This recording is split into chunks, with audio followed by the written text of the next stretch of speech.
I'm putting my extremely profoundly disabled 7-year-old into a residential facility so I can forget he exists. I'm not sorry.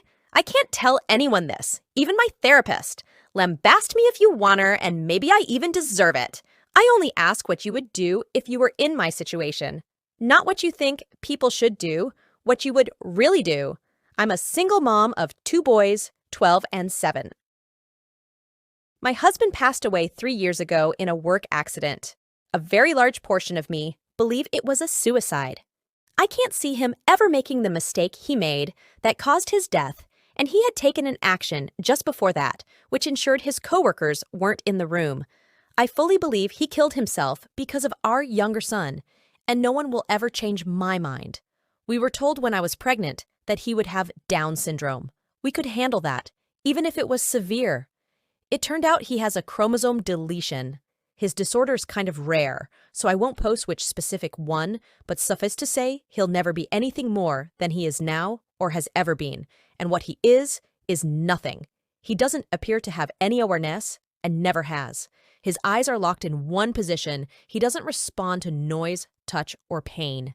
He is total care. He is capable of nothing. He is tube-fed and on oxygen. He is in diapers and will be forever. He makes no sounds, no attempts to communicate. He never even really cried as a baby. He has never made an attempt to interact with anyone or his environment. I'm not upset because I got a special needs, imperfect child. I feel the way I feel because this thing takes up 200% of my time and does nothing. I didn't get an imperfect child. I didn't get a child. I don't love him. He doesn't have any personality. There is nothing to love. And yet I'm responsible for him. In addition to his extreme delays, he's also medically fragile. Respiratory crises, fecal impactions, his autonomic nervous system doesn't function properly, issues with his G-tube, infections, pressure sores, no matter what we put him on or how we position him. Our older son has suffered because his non-existent brother has colored everything in his life. He's had medical care get delayed because there's only one of me and his brother is more critical. We do have a visiting home nurse, but only 20 hours a week, and we aren't eligible for more. I was starting law school. I gave up my dreams and my plan for my children for this potato. My older son can't do a lot of things he wants to do because of the younger's need for care and appointments. The final straw was I heard a sound.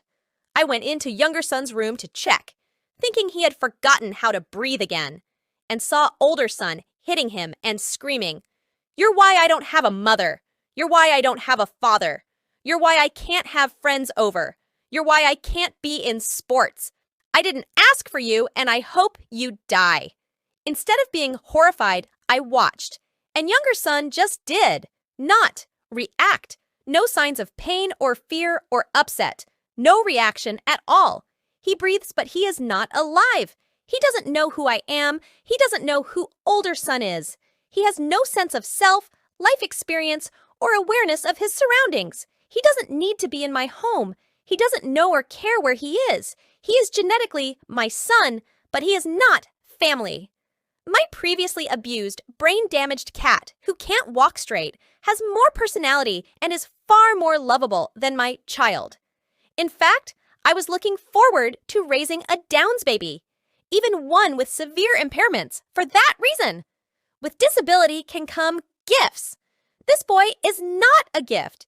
He is a genetic mistake I probably should have miscarried and would have definitely terminated if I'd known he would be like this. And the flip side is, if he has awareness, he's miserable. And there is nothing I can do. If he has likes and dislikes, no one knows what they are. If he is in pain, he can't tell anyone. If he wants anything, he can't communicate. He's had every imaginable therapy. Nothing has made a difference. And so he's leaving our home on the 29th. I feel excited and relieved, and then guilty because I know we'll be happier with him gone.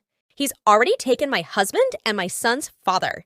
He was working so much OT to pay for the cucumber's care. For the experimental therapies insurance wouldn't cover. Because this one was going to be the breakthrough. He was tired and defeated and disappointed. He sought counseling as well, but I don't think he could ever say the words, "I don't want my son in my home," either. He's ruined my older son.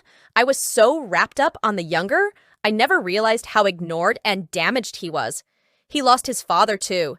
I didn't just lose my husband. He is my priority now, and this malignant lump can be someone else's problem.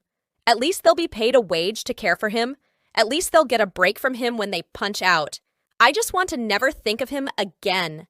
And I'm not sorry. And for that, I'm sorry. Thanks for reading. Edit.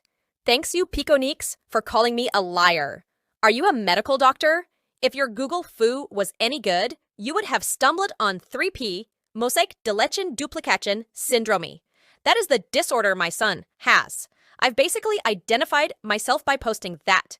But hey, it's better than the PMs telling me to kill myself. If you look at the features of 3P deletion syndromes, they look like Downs.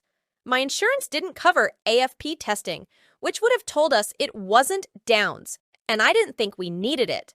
I had a regular ultrasound and a 3D. Both doctors were 99% sure it was Downs. This post was absolutely not fiction. Instead, the mods, and especially you Piconiques, just decided it was. If anyone would like, I'll dox myself.